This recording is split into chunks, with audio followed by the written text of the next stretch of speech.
Hürmetlik vatandaşım, bugünkü leksiyamızla başlayımız. Leksiyada Sadaqacı Roza, Washington'dan sözdeyimiz. İşçiler hareketi, hatırı küçüyüşki başladı. Kompartiya Hayat Mamat'ın sınakları duç geldi. Mavzulu haber, 3. ayının 16. günü Dovitor Beti ilan kılındı. Haber mundak başlandı. 3. ayının 16. günü Cungu'da işki kurultayı mezgilide Xilingjiang ülkesi. Şu an yaşayan kömürkan işçileri verilmegen 3 aylık maaşını toluklap tapşırıp aldı.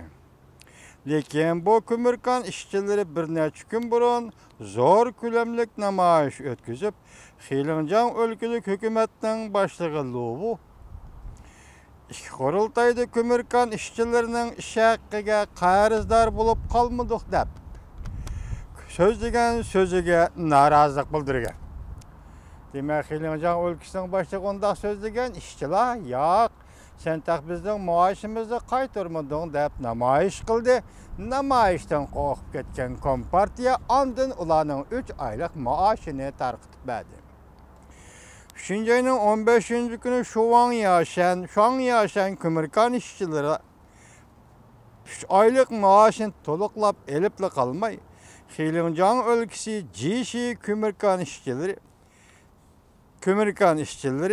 ciddi kömürkan işçileri maaşını toluklap algandan taşqarı bir yıllık sınış pulunu koşup aldı.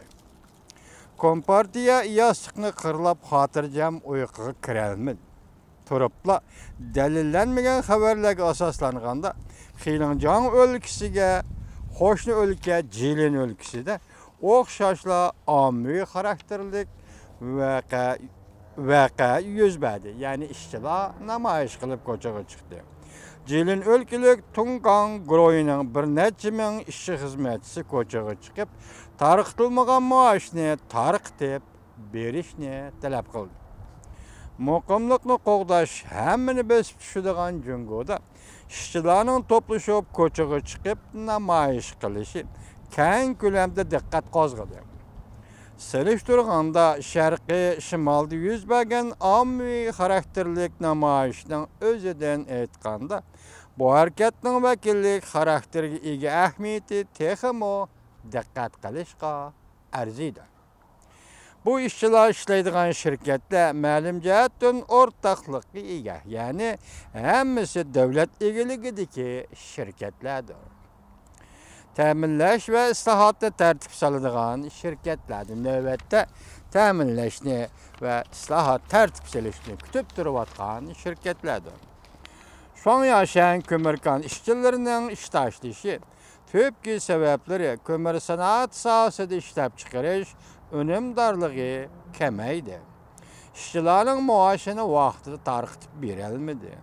Xilingjiang ülkesida kömürkanlı emas, Jilin ülkesi, Shanxi ülkesi, iki Mongol kömür sanatı ve plat kömür sanatı sahası muşu ülkelerde qiyin o'tkalga duch keldi. Yani ishlab chiqargan mahsulot eshib qoldi. Satay dese bazar yok, satay dese aladigan adam yok. Xilingjiang kömürkan işçilerinin namayish qilish vaqasi iqtisod qurilmasi tartib solish elib berayotgan Kompartiyaning yuqori qatlamiga ogohlantirish berdi. Qiyinchilikda qolgan kömür sanati, plat kömür sanati, ranglik metallar kasbi sohasida Kompartiya birlashtirish, qo'shib etish, ishdan to'xtatish vositasi bilan iqtisodiy islohotni yo'lga qo'ydi. Kişiler qiyos qilishdiki, bu islohot 6 milyon ishchi xizmatchini qisqartib etishga elib boradigan islohotdir. Bularning hammasi davlat egiligidagi shirkatlardir. Tahlil qilib mundaq ko'rsatildi. 4 trillion mablag' silib rag'batlantirib, kömürkan plat kömür sohasida mahsulot eshib qoldi. Şuna bu holda ishchilar qisqartishga to'g'ri keldi. Bu işçilerin turmuşu besim koşuraydı. Mesela 1997 yılı Asya'da iqtisod krizisi yüz berdi. 1997-yil, ondan keyin 2008-yilga kelganda Amerikada ikkilamchi krizis yuz berdi iqtisodiy sohada. Bunda qo'rqib ketgan Xitoy hukumati pulni zavodda besib chiqiblar. 4 trillion yuandek pulni mablag' qilib bozorga silib iqtisodni rag'batlantiramiz deb, mana bugungi ko'mir sanoatida ko'mir eshib qilish, po'lat ko'mir sanoatida po'lat ko'mir eshib qilish, ranglik metalni bir taraf qilish kasbi bo'yicha bir taraf qila olmaslik, ishlab chiqargan mahsulotlar eshib qilish.